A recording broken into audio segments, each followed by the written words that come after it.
বন্ধুরা, জীবন্ত grammar with স্পোকেনের পক্ষ থেকে basic grammar with spoken part 1-এ আপনাদের স্বাগতম। আজকের পার্টে আমি আলোচনা করব লেটার, অ্যালফাবেট, তারপর হচ্ছে ভাওয়েল এবং কনসোনেন্ট। তো বন্ধুরা, বুঝতেই পারছেন আজকের ভিডিওটি খুবই গুরুত্বপূর্ণ হতে চলেছে। বন্ধুরা, ভিডিওটি শুরু করার আগে ছোট্ট একটি রিকোয়েস্ট, যারা ভিডিওটি দিয়ে এখনও একটি লাইক করেননি অবশ্যই লাইক বাটনে হিট করেন। তো প্রথমত লেটার বা বর্ণ। এই লেটার বা বর্ণ কাকে বলে?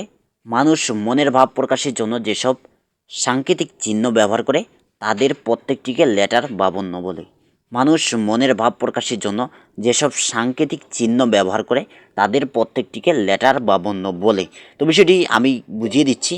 আমরা হচ্ছে কি মনের ভাব প্রকাশের জন্য সাংকেতিক চিহ্ন, অর্থাৎ যেটা হচ্ছে কি আমরা খাতায় লিখি অথবা হচ্ছে বইয়ের মধ্যে লেখা থাকে, সেটাই হচ্ছে কি সাংকেতিক চিহ্ন হচ্ছে বর্ণ।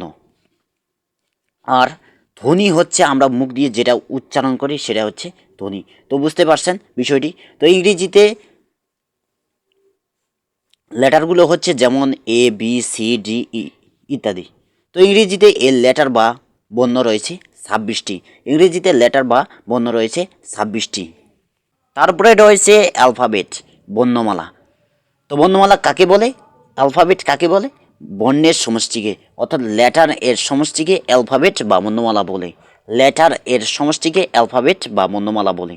তো ইংরেজিতে লেটার রয়েছে 26টি। এই 26টি লেটার এর সমষ্টিকে হচ্ছে কি অ্যালফাবেট বা বর্ণমালা বলে।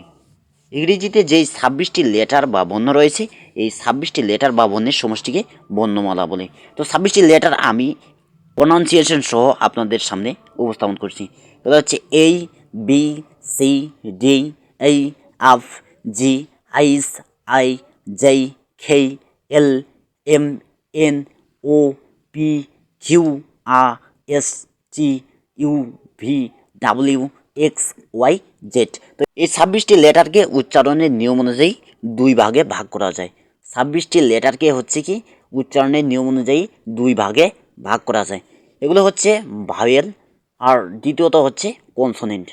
তো আমরা বাংলায় যেমন হচ্ছে স্বরবর্ণ ব্যঞ্জনবর্ণ পড়ি, ঠিক সেরকমই ভাওয়েল মানে হচ্ছে স্বরবর্ণ আর কনসোনেন্ট মানে হচ্ছে ব্যঞ্জনবর্ণ। তো বন্ধুরা, ভাওয়েল কাকে বলে? স্বরবর্ণ যেসব লেটার নিজে নিজে স্পষ্টভাবে উচ্চারিত হতে পারে তাদেরকেই ভাওয়েল বলে। যেসব লেটার নিজে নিজে স্পষ্টভাবে উচ্চারিত হতে পারে তাদেরকে হচ্ছে ভাওয়েল বলে। ভাওয়েল হচ্ছে 5টি। এগুলো হলো A E I O U. A E I O U এই 5টি হচ্ছে ভাওয়েল। দ্বিতীয় নম্বরে রয়েছে কনসোনেন্ট, অর্থাৎ ব্যঞ্জনবর্ণ। তো আমরা জানি ব্যঞ্জনবর্ণ হচ্ছে কি স্বরবর্ণের উচ্চারণ ছাড়া উচ্চারিত হতে পারে না। ঠিক সেরকমই ভাওয়েল ছাড়া কনসোনেন্ট উচ্চারিত হতে পারে না। ভাওয়েলের সাহায্য নিয়ে কনসোনেন্ট উচ্চারিত হয়। তো কনসোনেন্ট এর সংজ্ঞাটা হচ্ছে যেসব লেটার স্বাধীনভাবে উচ্চারিত হয় না তাদেরকে হচ্ছে কনসোনেন্ট বলে। যেসব লেটার স্বাধীনভাবে উচ্চারিত হয় না তাদেরকেই কনসোনেন্ট বলে। যেটা উচ্চারিত হতে গেলে ভাওয়েল এর সাহায্য নিতে হয়।